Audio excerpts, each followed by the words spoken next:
So today we have a guest lecturer. We have Amanda, who is a PhD student here, and she's an expert in decoding and generation algorithms.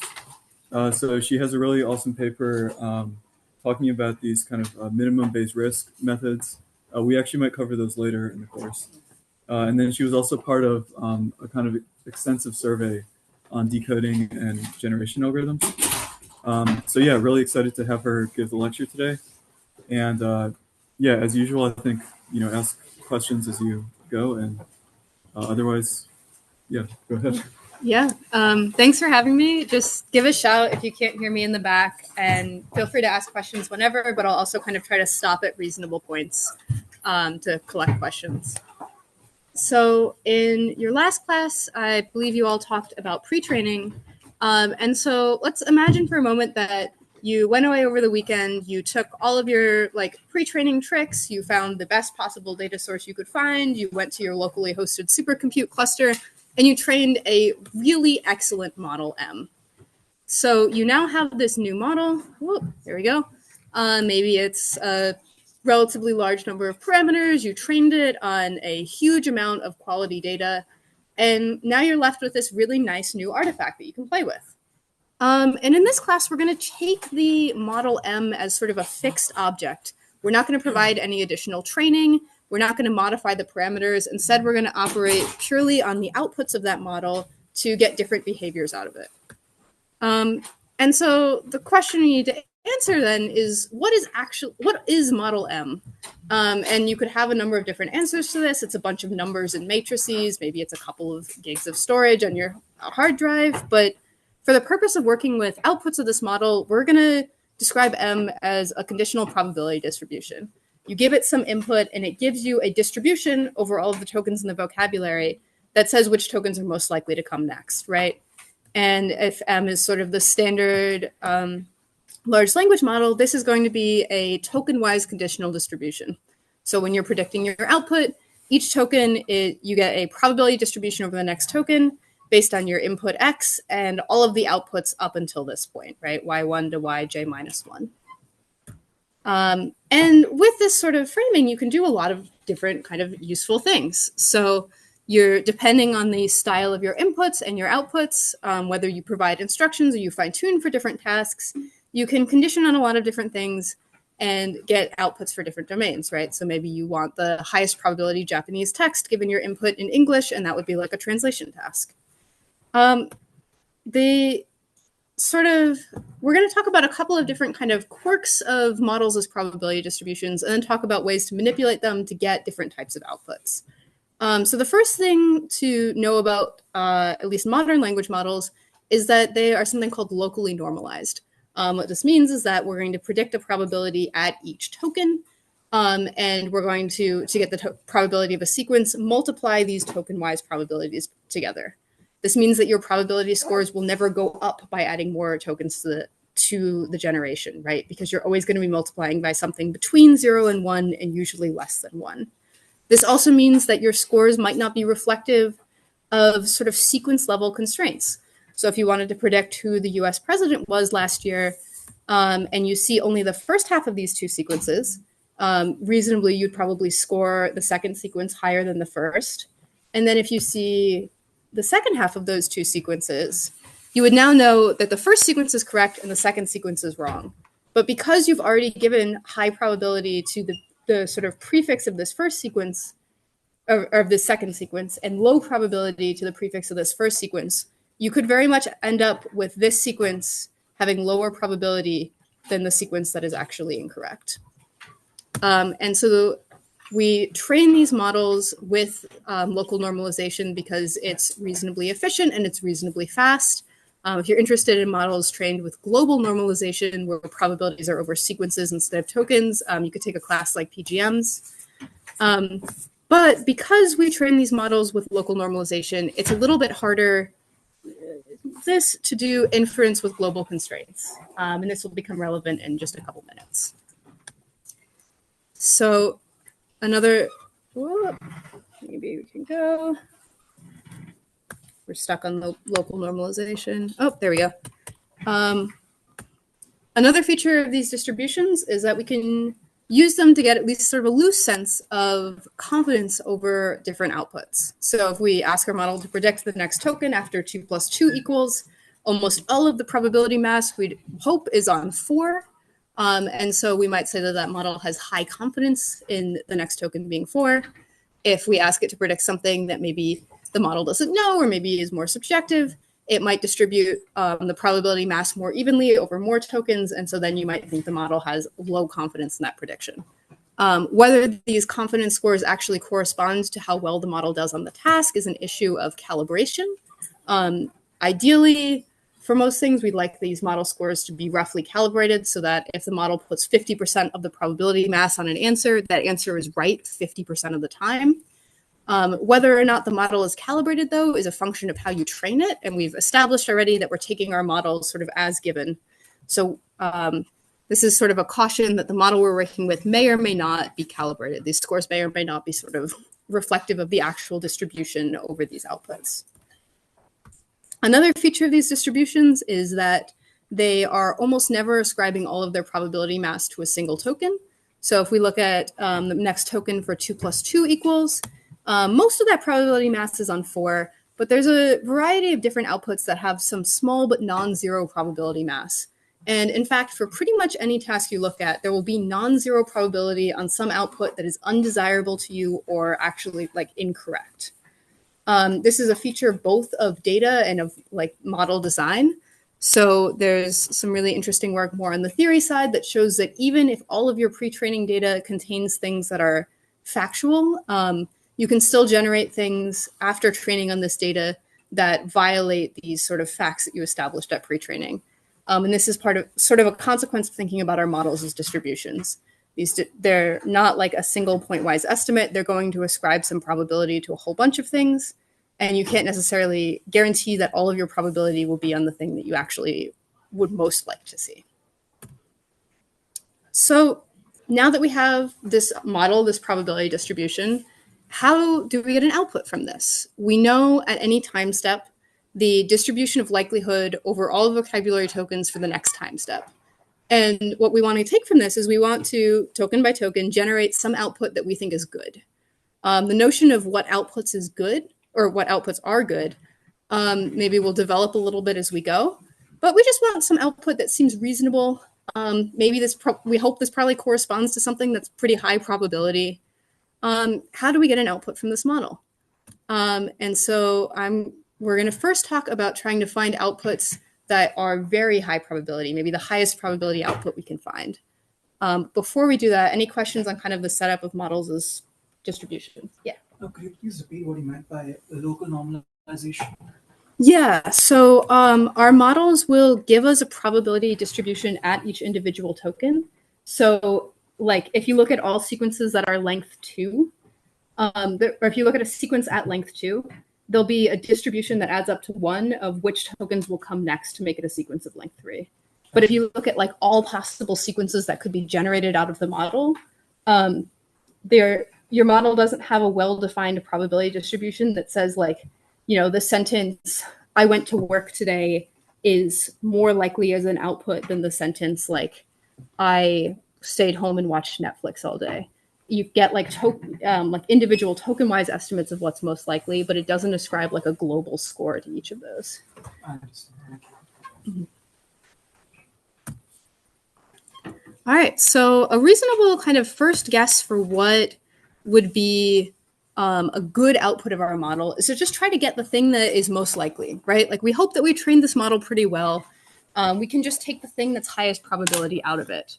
And this I'll sort of variously call mode seeking because the mode of the distribution is the most likely thing, or map decoding, and map stands for maximum a priori, sort of the highest probability thing we can find. So how do we find the single most likely output? If we are only looking for a single token, this is a really easy answer. We'll do something called greedy decoding, where we just take the single most likely token. So we have this distribution.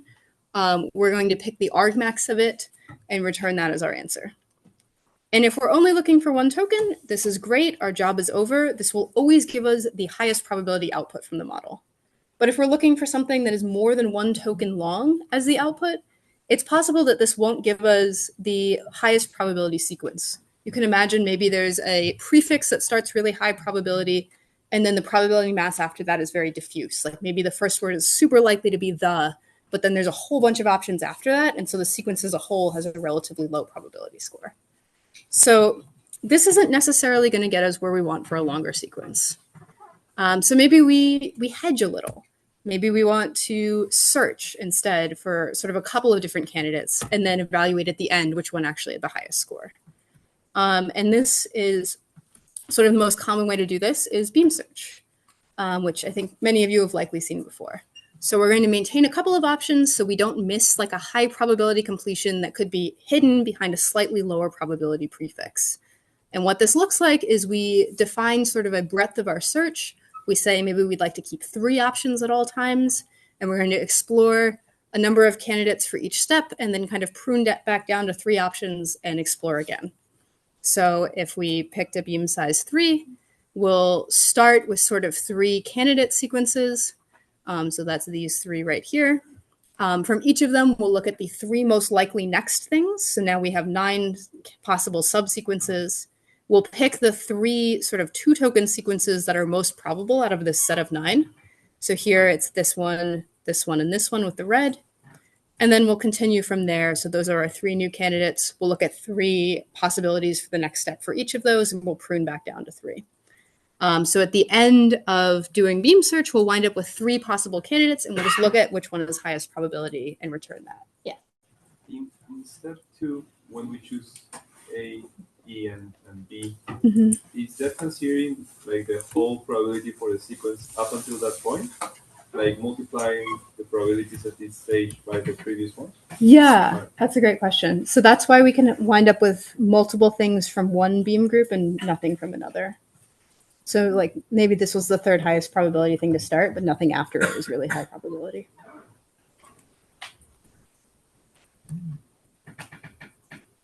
Sorry, the slides are a little buggy today.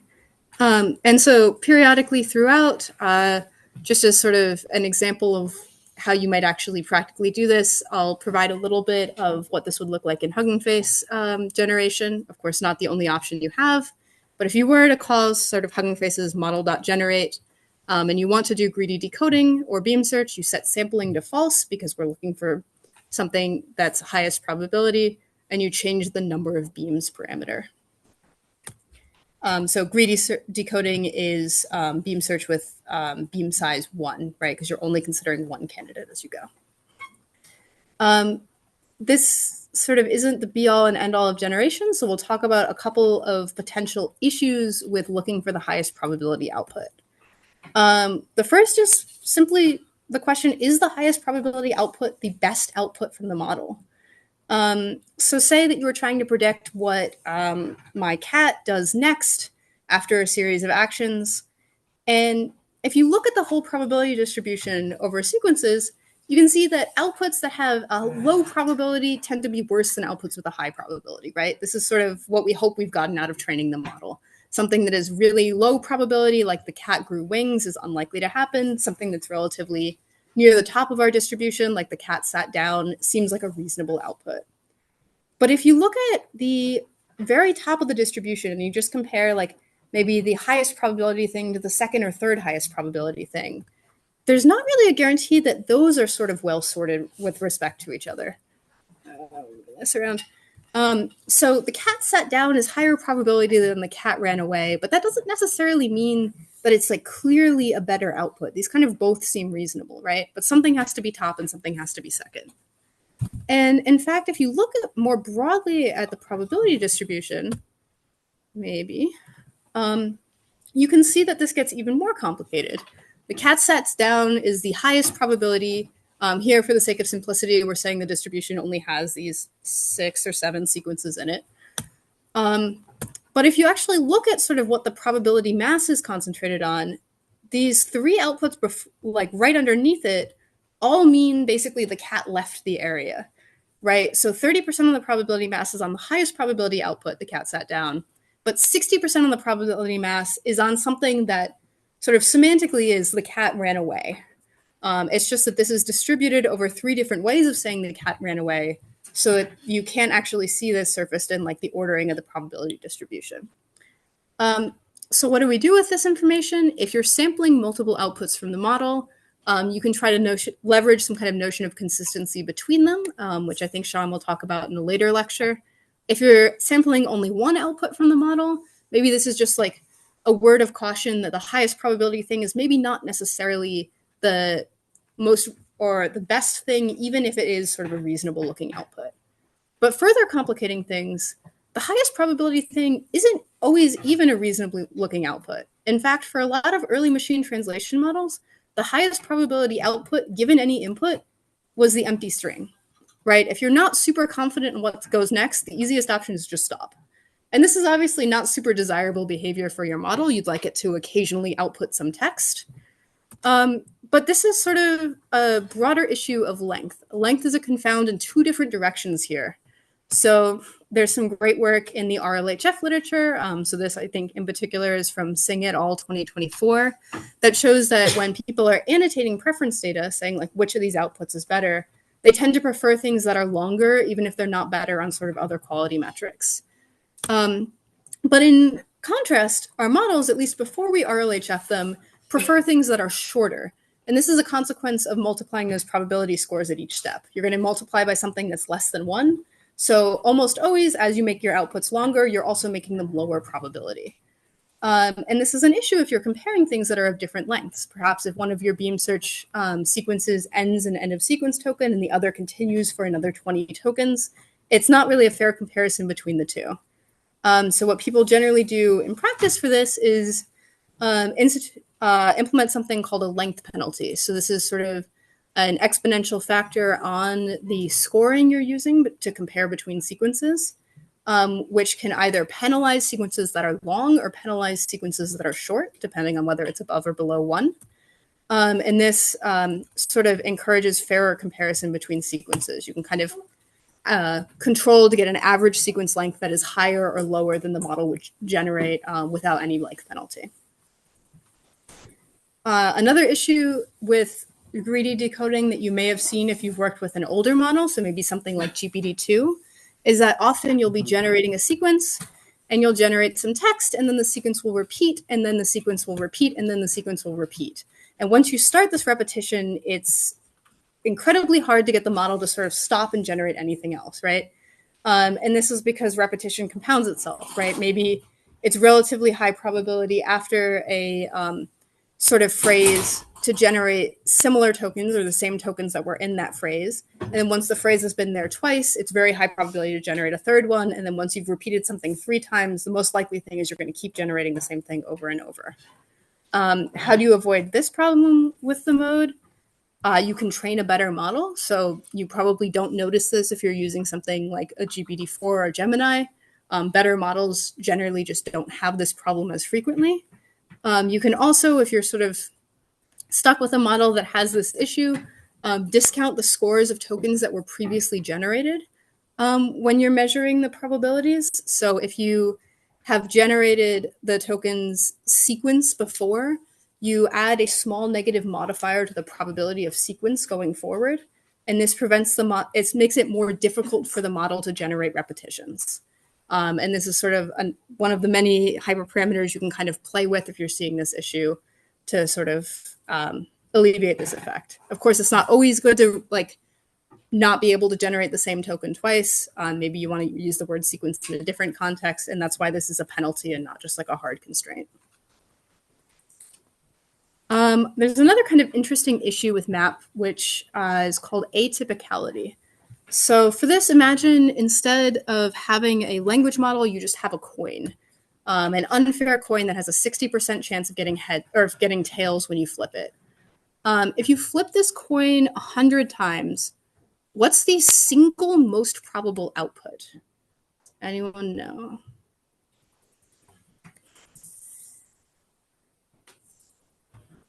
It's got a 60% chance of giving you tails.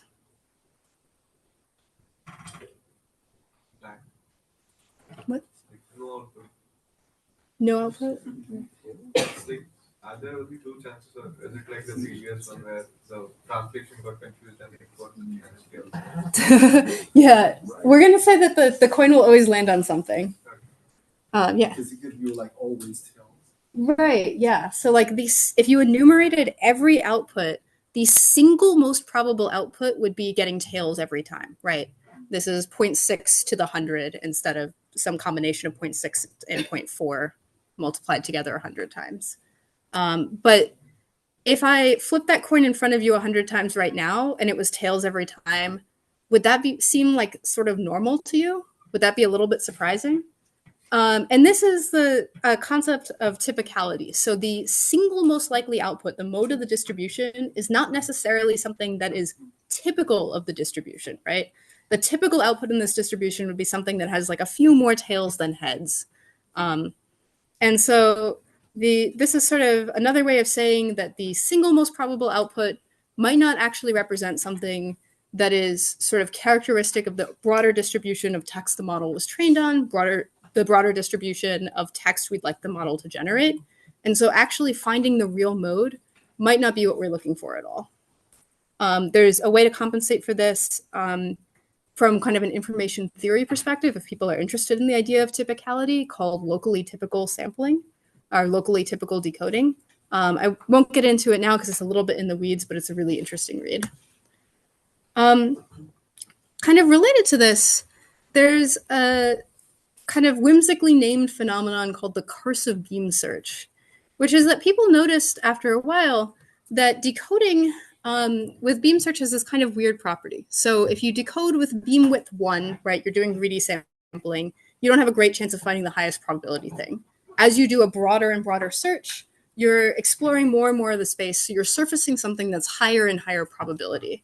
So in theory, if you could do beam search with a beam width set to your vocabulary size, you would search over every possible sequence and you would find the most probable one. But empirically, doing beam search with a beam width that is too large, so if you compare beam width 5 versus beam width 500, doing search with a larger beam width surfaces you something that is higher probability and worse than all of your downstream metrics. This is a little bit frustrating from if you really believe that sort of the maximum likelihood thing in your distribution is what you should be finding. But there's some really interesting arguments in the decoding literature here that the curse of beam search exists because the mode is not really what we were looking for all along. We want something that is near the top of the probability distribution, but we have all of these reasons to believe that the actual mode might be some kind of degenerate output or some sort of quirk of the distribution, something that we didn't actually mean to find. We just want to find something near the mode. And so the approximate nature of doing beam search with a relatively small width was actually a benefit, a boon, not a problem. So if we've just spent all of this time talking about making beam search more approximate, maybe we can just make it more approximate by design. And so I want to shout out 2 particular beam search variants. There's a number more out there. But these both try to do some kind of more exploration or introduce more approximation into beam search to improve it.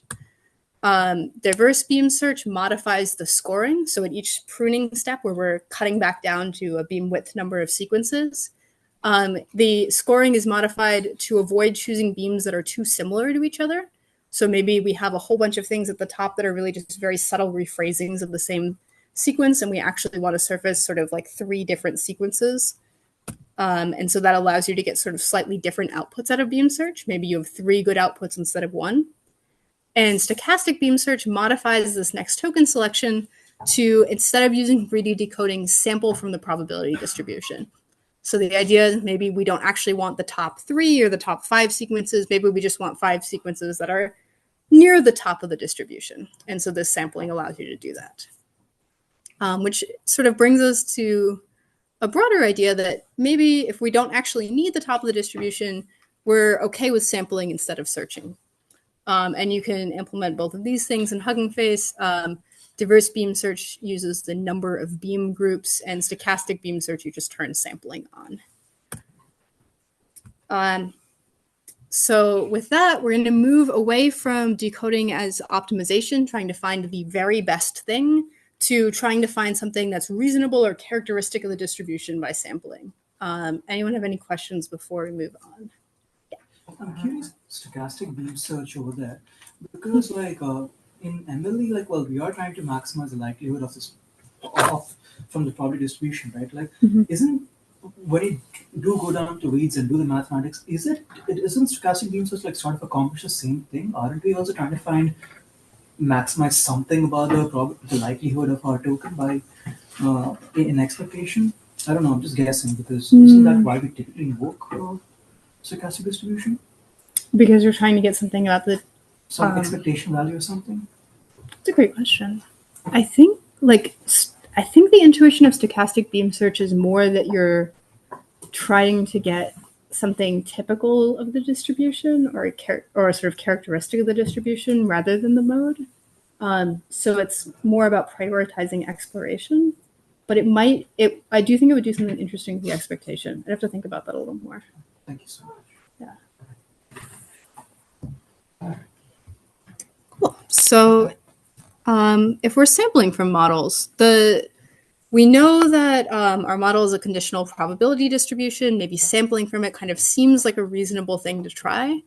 And in fact, it's very easy to sample directly from our model because it is a probability distribution. So if you want to directly sample from the model, this is sometimes called ancestral sampling. You draw the next token from this probability distribution, which is defined by the model conditioned on all of the tokens you've drawn before. And this is great. This gets us exactly a sample from the distribution of our model. And if we trained a good model, you'd think that this should be good and we're done and we can go home, right? But unfortunately, our model distribution, as is, has a number of degeneracies in it that we're also going to have to correct for. It's not just the sort of single thing at the top that is not ideally reflective of what we'd like. Our model distribution as a whole also has some problems. And by far, the biggest problem that people try to correct for in sampling methods is the long tail. So our model has a probability distribution over the total number of tokens in the tokenizer. And for a model like Llama, I think this is Llama 1, there's 32K vocabulary tokens. There's models that have over 100,000 vocabulary tokens. And so this is a probability distribution over a lot of things, maybe 100 to 1,000 things that are sort of reasonable continuations, and then tens of thousands of other things that are not reasonable continuations, but that generally have some small but non-zero probability attached. And the problem with having tens of thousands of things with small but non-zero probability is that these add up. So this is maybe a little hard to see, but this is a visualization of the long tail phenomenon. This green section here, sort of closer to the x or to the y-axis, represents 50% of the probability mass, and the other half of the probability is concentrated in all of these things that are all individually very unlikely. So the odds of getting any single bad output are pretty small if we sample, but the odds of sampling something from this long tail of things that are really all individually very unlikely is quite high.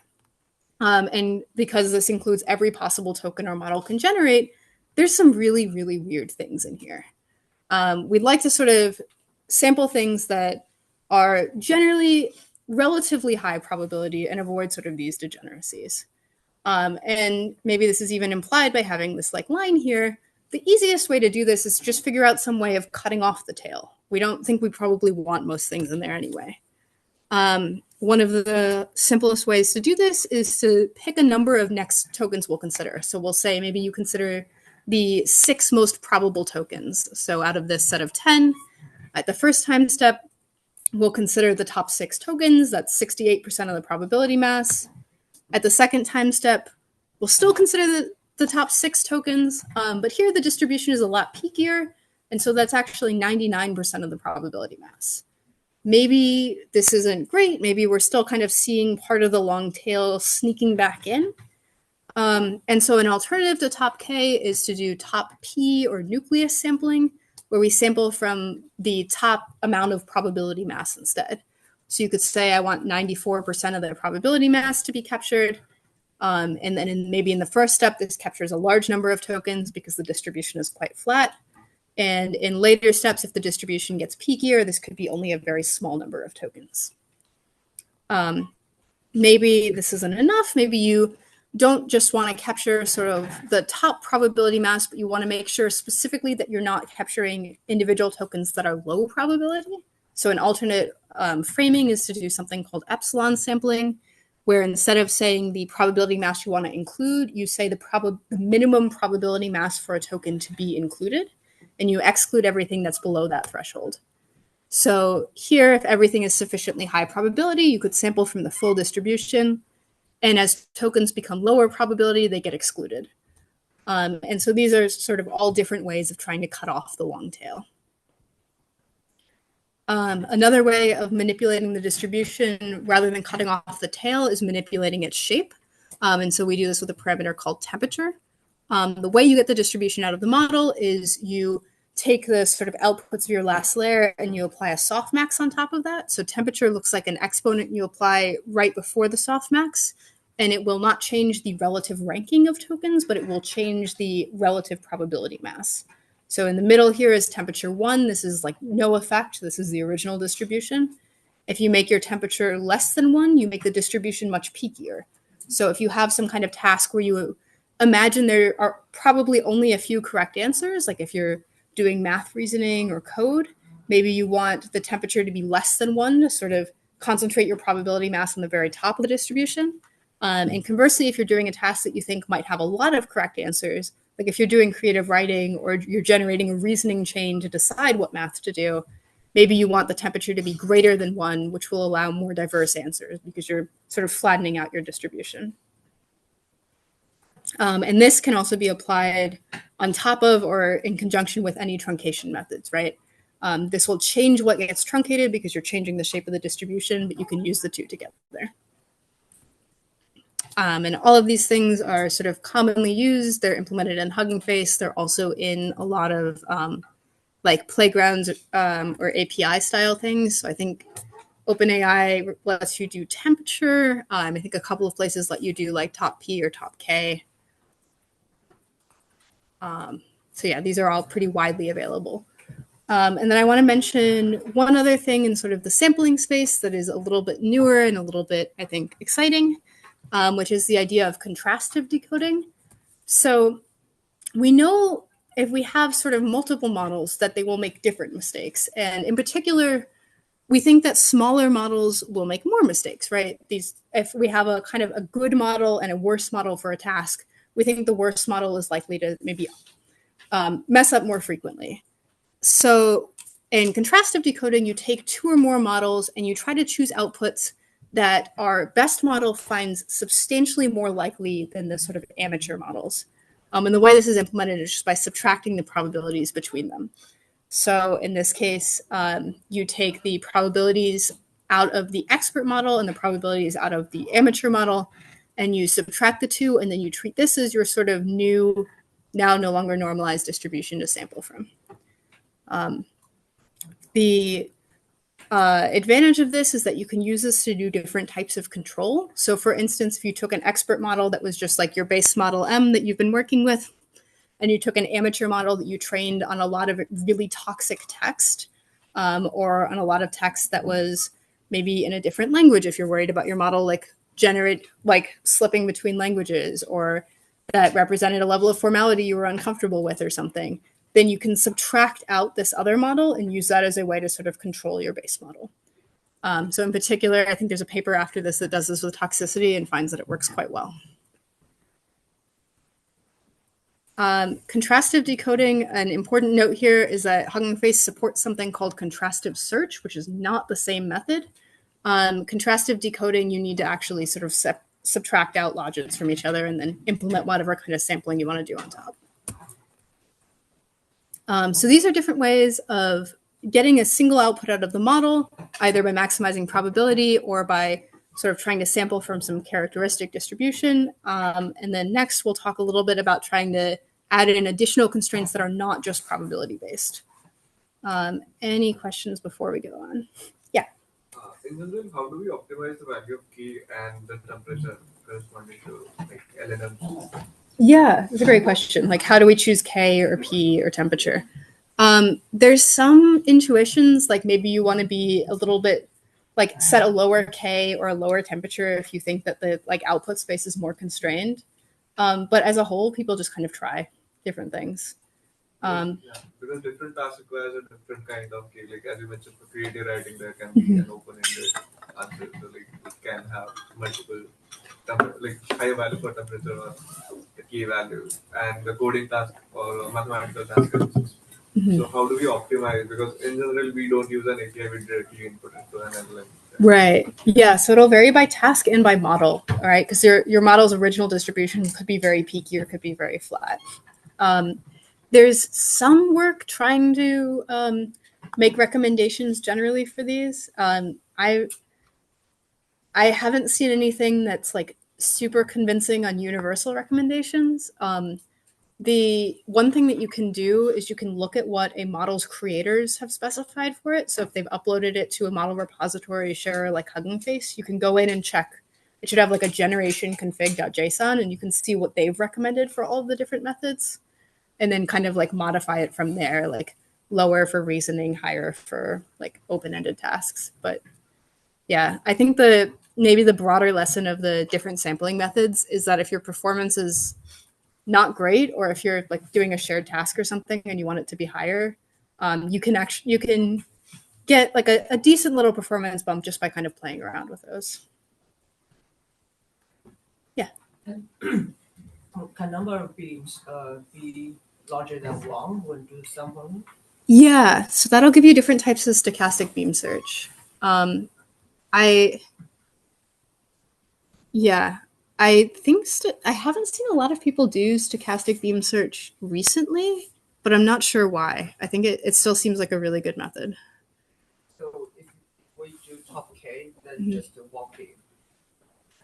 You could do top K with multiple beams. So you could, like the original stochastic beam search, I think was ancestral sampling, like not modifying the distribution, but you could modify the distribution and then do beam search on top of that.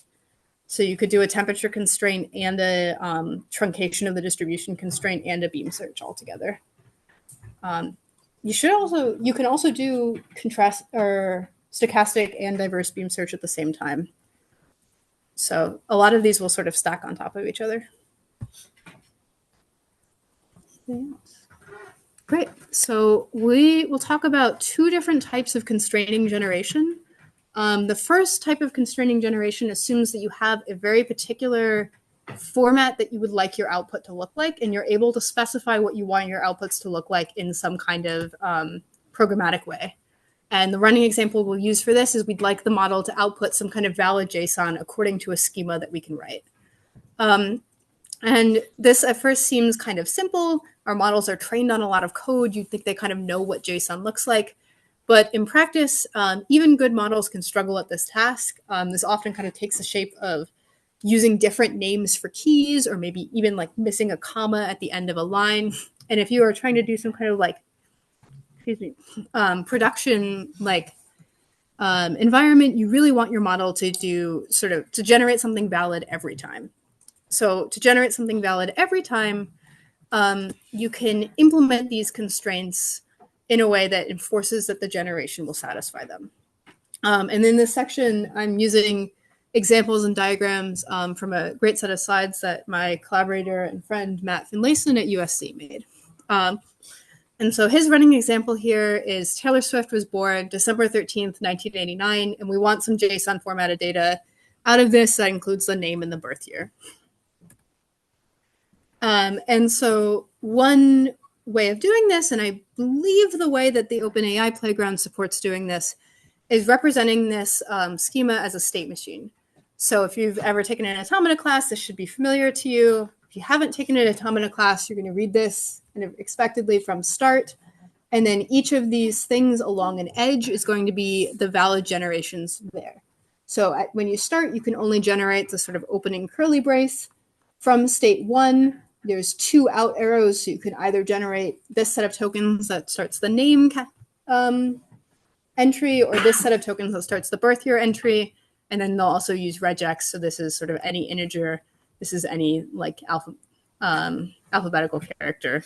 And then this will sort of bring you back around so that you're outputting the name or the birth year and then ending. If you stare at this too long, you'll notice that maybe you could, in this particular case, output like 10 names, or you wouldn't be able to put spaces in some of the names. So like, don't use this directly. This is sort of just to get the idea across. And so when you're doing generation with some kind of automata-based logic like this, you will keep track of where you are in the state machine at each point in generation. So when you start generation, you have one valid token for the next continuation. And so you'll take your model's probability distribution and you'll just cross off everything that's not a valid token. You can do this in practice by adding large negatives to things before you softmax, or by just looking through these for the ones that are valid tokens and then sampling from that set. In this case, because there's only one valid token, this is an easy choice. And then you move and sort of you're tracking to the next state in the state machine and continue allowing only things that would be an allowable prefix for the edges leading out of this state until you eventually reach the end state of your automata. And when you reach the end state, you generate an end of sequence token and you guarantee that whatever you generated in the middle was something that is valid according to this automata, which hopefully means valid according to your schema if you drew it correctly. The one sort of disadvantage of this is that when you're doing this kind of templatic generation, or even actually when you're sampling from models, depending on how their token boundaries were constructed, you can wind up with sort of unnatural looking tokens. And what I mean by this is when you do BPE to construct your tokenizer, your model is chunking text, reading it left to right in sort of particular ways. When you generate things, there's usually multiple different token combinations that will give you the same surface representation. It's possible that during your generation, particularly if you're applying some kind of constraint on top of generation, you can wind up with a token, like a set of tokens to produce the output that is not the set of tokens that the model would usually tokenize that into. So here, if you're trying to generate this URL according to some like template, you could wind up generating the URL is HTTP:, but the model maybe in its encoding almost always generates HTTP and then the : / as its own token. And so from here, the model probably has some kind of token that's like an individual slash. So it's not like it's impossible to recover, but the most likely thing to do would have been to generate this single token. And so you're in kind of like a weird space in generation. But this isn't irreversible. So this is a method called token healing. And the idea is we know what we want to come next. So if we get into a space where it seems like we messed something up, like maybe everything after is really low probability, we can roll back a token or two of generation and just look for a token that starts with that token we originally predicted as a prefix. So we know that we want a : next. We'll give it the URL as HTTP as input and filter to only tokens that start with a : So it could be we generate just a : it could be we generate a : / and so we exclude everything that doesn't actually start with a : and we generate a new next token that still satisfies this like : we generated before, but is the healed token. This is sort of maybe a pain to implement yourself, but this is actually really nicely implemented in Hugging Face as well. You can just pass token healing equal true. In practice, if you're not doing something kind of complex with an automata, I don't think this makes a ton of difference for most models, but you can certainly try it out and compare the two. If you're trying to do basically anything else from this point in the lecture with Hugging Face, the answer is you should either write it yourself outside of the generate library, or you can play around with their implementation of custom generation logic, which is called a logits processor. And if you're doing this for your research or for your project, I have a lot of feelings about this and I'm happy to talk to you about it. This is unfortunately not super easy within this library's framework. Yeah. I think sometimes it can also come up if you end a prompt with a space versus not a space. Mm-hmm. Because then, yeah, you tokenize the prompt and sometimes the model expects to have a space or sometimes it expects to not have a space. Oh yeah, that's a great point. So like I think the OpenAI Playground for a while had a little warning like don't end your prompts with a space, but you can like just token heal to correct that, and I think that might be what they do now. Right, and so yeah, So for the automata and the token dealings, are these sort of like violations detected based on some probability distribution, or is there some sort of external rule-based thing that you make the difference? Yeah, you can certainly implement it as an external rule-based thing. I believe the normal way to do this is to look at the probability distribution, but I'm actually not positive, like what Hugging Face, for instance, does. Yeah. When you have a model set up to kind of generate structured outputs, do you still need to prompt it to generate the JSON, or do you just like have it use the automata to figure out the token? It's a great question. Yeah. So I'm trying to repeat questions, but I'm forgetting to. So if you have a model that's using this kind of structured output, do you still have to instruct it to generate JSON? You don't have to. It will always generate JSON. What that might do is sort of move the probability distribution a little so that it's more likely, or there's more likelihood on these tokens that are part of the JSON. And so if your model was instruction tuned, it's probably still a good idea to tell, but it's not necessary. It will have to generate JSON. Great. So this is a really sort of neat package solution if you can express your constraints really clearly in some kind of schema. But if you want like a more fuzzy constraint, you have to sort of look at other options, right? So if I want my model to give me a couple hobbies, I could try to stay in shape, and I want it under no circumstances at risk to my, status as a computer science person. I don't want to do anything related to climbing. I'm just like, I'm not interested in it. I'm tired of hearing about it. I want the model to not say anything about climbing. You would think that this is like something that you can just give the model an instruction for. But I can tell you, at least when I was shopping around about this a year ago, this is simply not true. I think this was Gemini. I also tried this with GPT-4. And while the model will very nicely give you a couple of other hobbies, it will circle back around to rock climbing, and it will tell you should try it, just like all of your friends. And so if putting instructions in the input isn't enough, how do we impose kind of a semantic constraint on our output? Maybe the first thing to try is doing something analogous to the template generation. So we could just set the probability of the token climbing to be 0. But this has a sort of a number of kind of obvious problems with it. It's really easy to implement, which is nice. We know how to set the probability of a token to 0. But if there's synonyms for climbing, if the model tells me to try bouldering, I'm also not happy with that. If the token we restrict could be used in an allowable way, so maybe the model writes something about like climbing to the top of a leaderboard on Strava, and that's okay. Or even worse, if the model is generating related terms prior to the restricted term. So if the model tells me I should go to an indoor gym and try rock blank, and we don't allow it to produce climbing, we're going to get some really weird looking outputs. So it's probably not enough to just think of a blacklist of words. We could try something sort of sequence level. We could sample a whole bunch of outputs or generate outputs however we prefer and check if they're about climbing and throw them out if they are. But if the thing we're trying to restrict is relatively high probability, it's possible we could generate a ton of outputs and kind of waste a lot of time doing this. The advantage of this is that we can benefit from using a full sequence to check if we violated the constraint. So this is sort of the idea of global normalization, right? We're paying a little bit more upfront so that we can look at sort of probabilities or decisions over full sequences instead of over individual sections.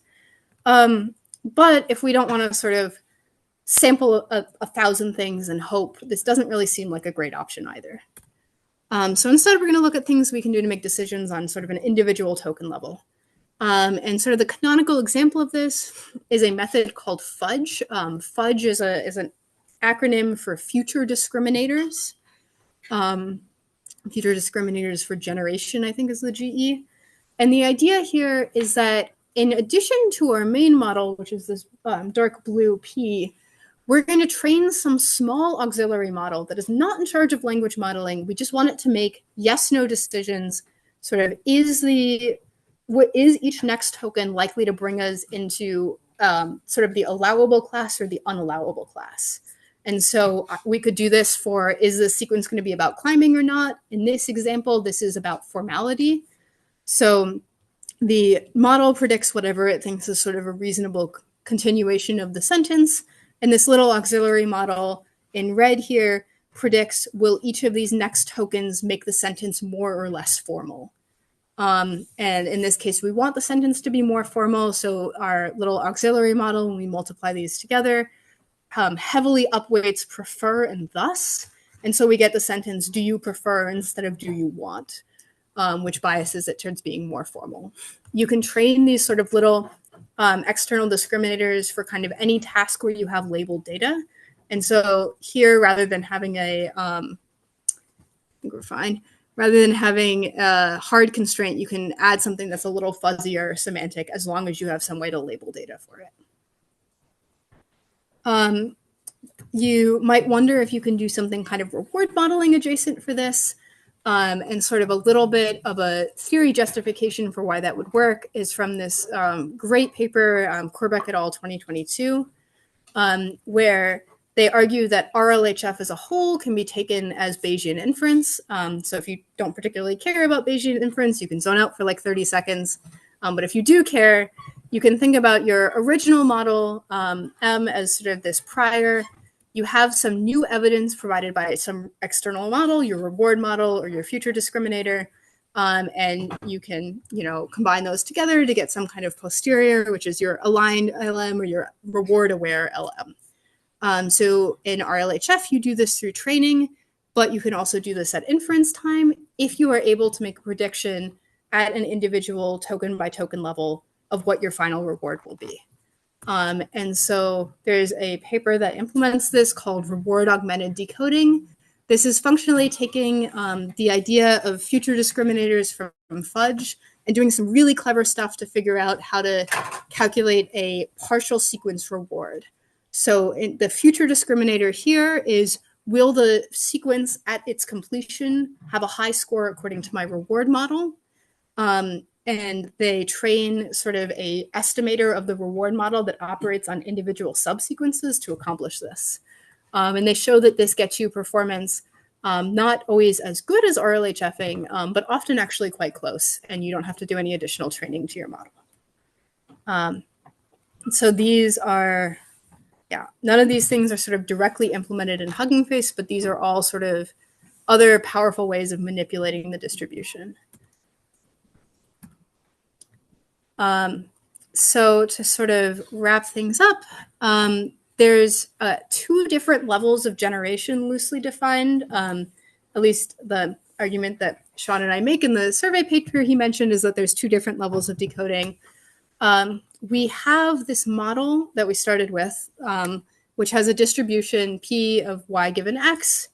And in this class, all we've talked about functionally is picking some function f to apply on top of that to manipulate the next token distribution. That could be some like just taking an argmax over that distribution for greedy sampling or for greedy decoding. That could be manipulating that distribution in some way or another to perform sampling, to cut off parts of it, to change the probability distribution in different directions. That could be applying some external information like the future discriminator. But this is just making decisions at the next token point. What I did not talk about today, what I believe Sean will talk about in a later class, is choosing a function to operate over full or partial sequences. So at kind of several points here, we ran up into the issue of making local decisions doesn't always tell you what the global sequence will look like.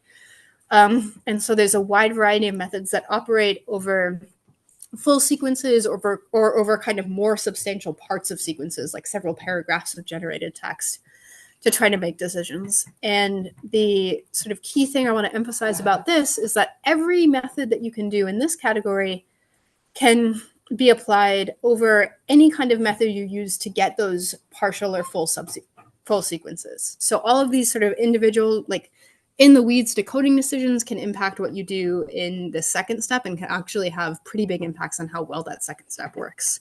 Particularly if you're trying to do something like re-ranking or choosing between outputs, you might want to maximize for diversity or quality or adherence to the original distribution. And the ways that you do all of those things are by making token level choices. The other thing that I didn't talk about that will also be in a later lecture is how to make these different methods fast. So when you're choosing a decoding method, you're choosing different features of the generated text, but you're also choosing sort of your inference latency indirectly. And there's various methods of making decoding fast, both on an individual token level and on a sequence level that we didn't talk about today. Maybe the most characteristic of these would be something like speculative decoding, where you're using a draft model to sort of play a guessing game and guess what your model might generate next in order to speed up generation. In terms of, in terms of sort of a relative sense of comparison between all of these kind of different categories of methods we talked about, we are stuck on this slide. There we go.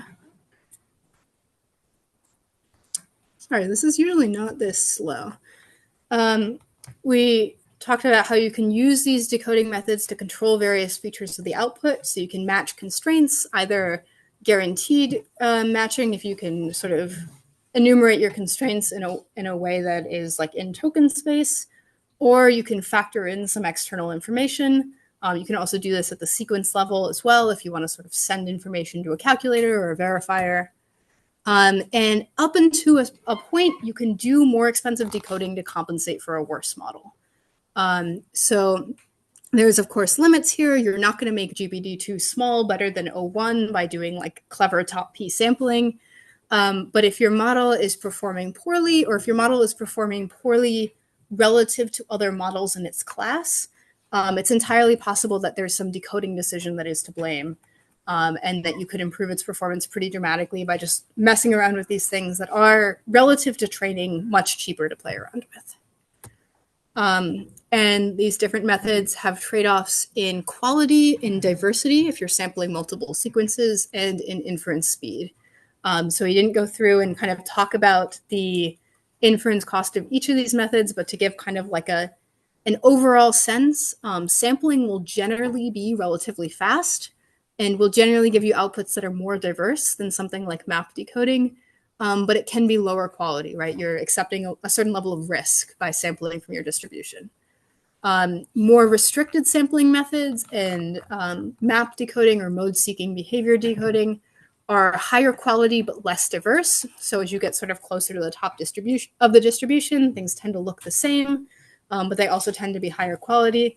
If you get way too close to the top of the distribution, kind of weird things happen. So you want to kind of get near the mode, but not at the mode.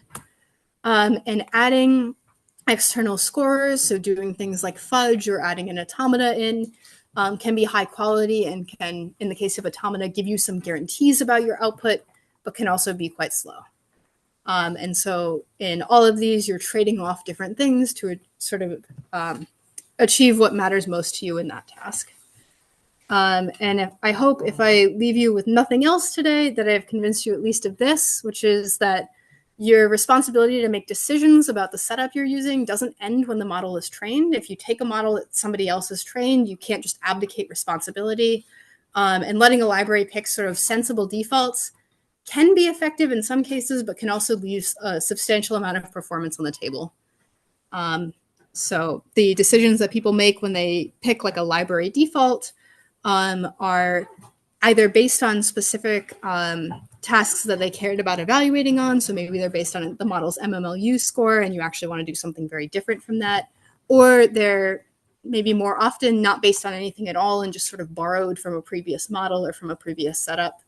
The other sort of caveat on sensible defaults is in any of these things where I showed sort of a little snippet of Hugging Face code, it's helpful to double check that none of the other parameters have been set to something, because if you don't pass in something like do sample or number of beams, it's often just set to something in the configuration.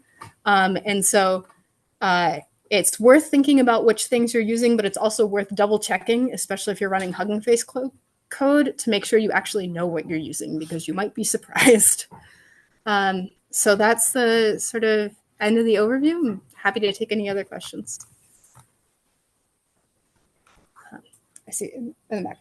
Yeah, just quick question for the Yeah. previous part. Where is the reward function or reward model drawn?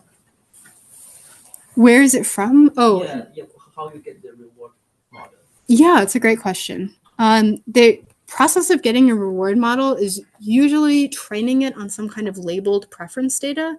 So people will either pay annotators to say like A is better than B, or given a set of like 5 or 10 things, can you rank them? And then you train models to estimate the human scores, so that then you can either pass in pairwise outputs or pass in single outputs. So you get like any kind of degeneracies of the data you trained on, but for these like reward augmented decoding things, you can take a model that somebody else has trained.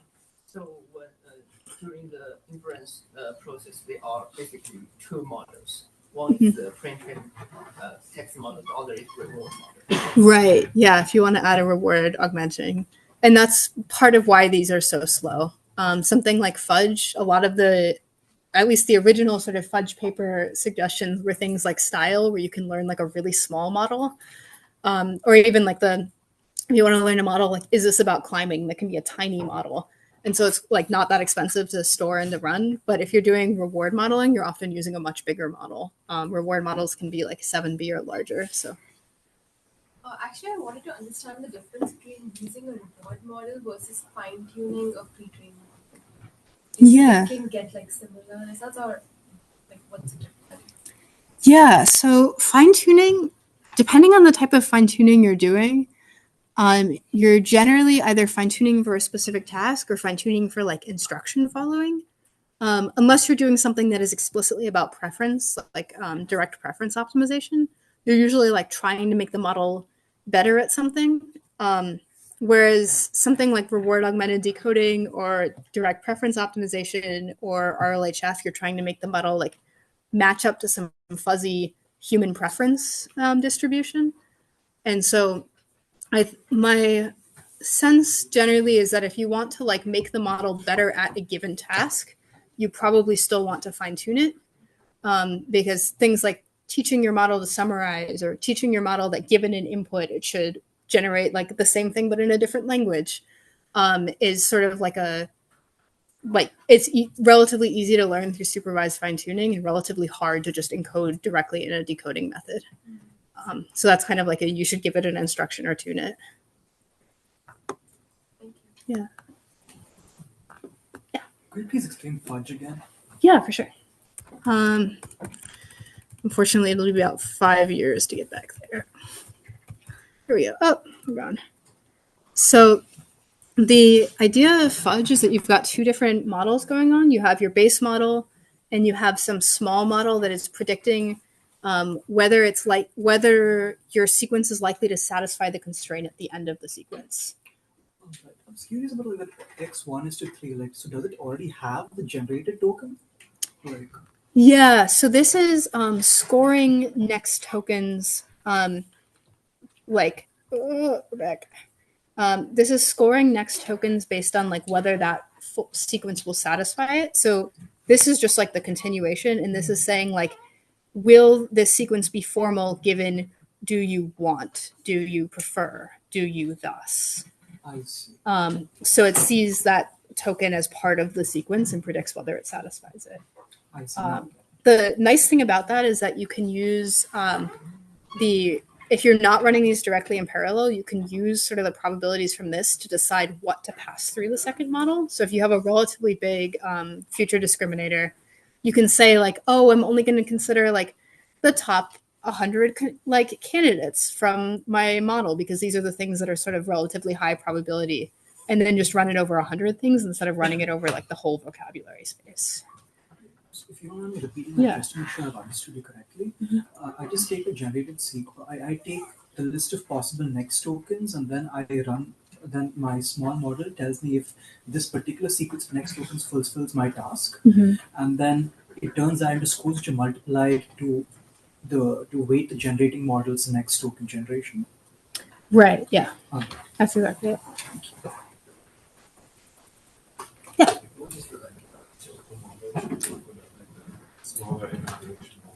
Like what's the future discriminator usually?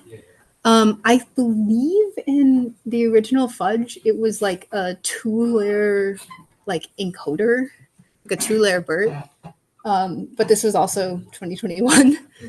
So it can really be anything, but I think as lightweight as can possibly learn the task is the ideal.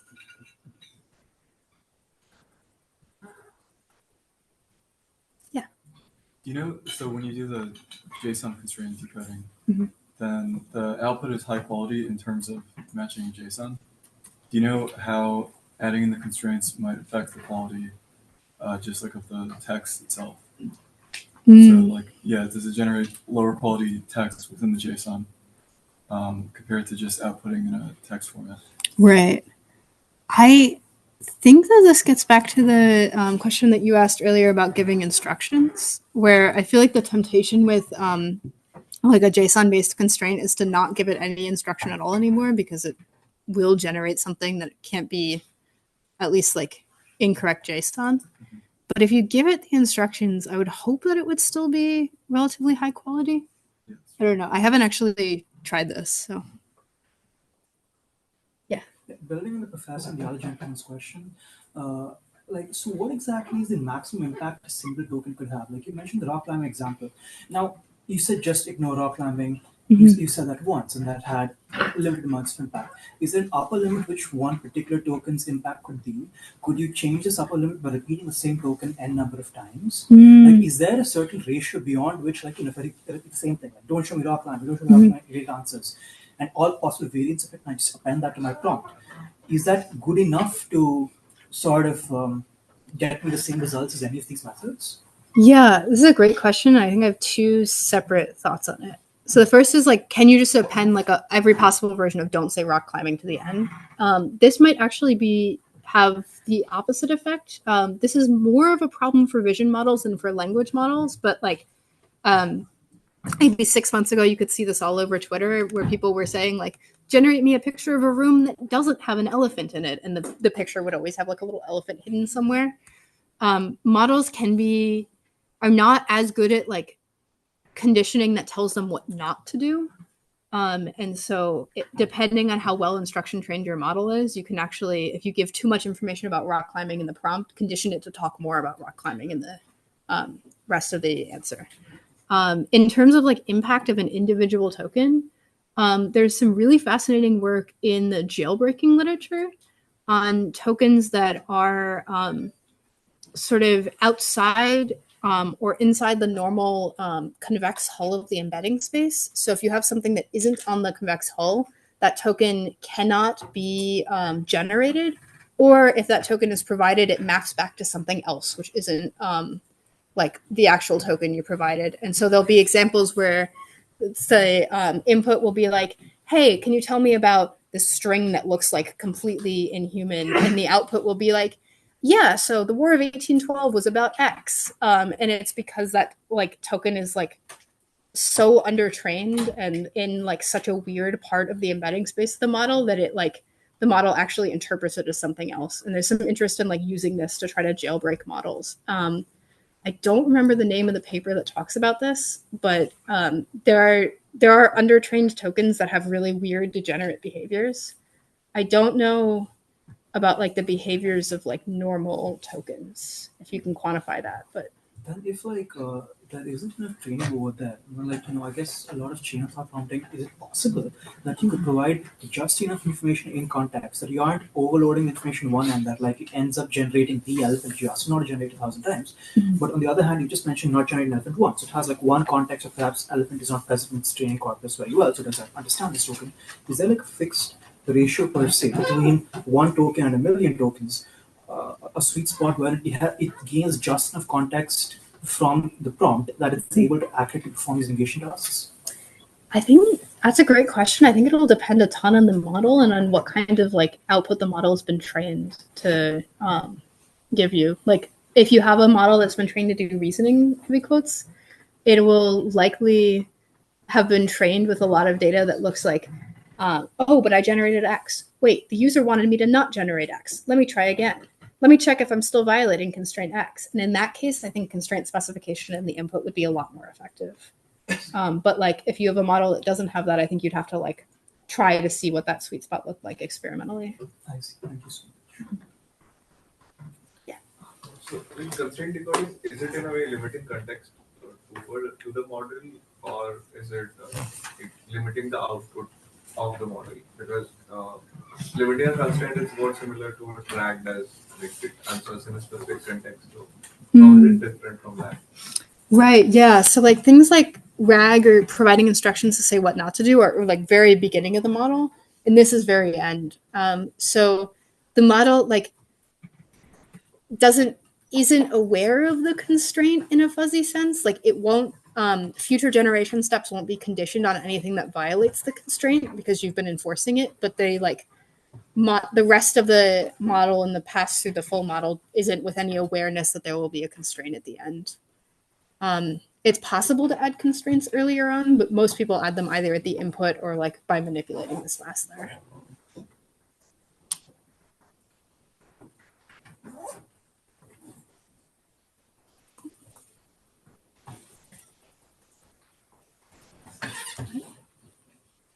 Yeah, thank you.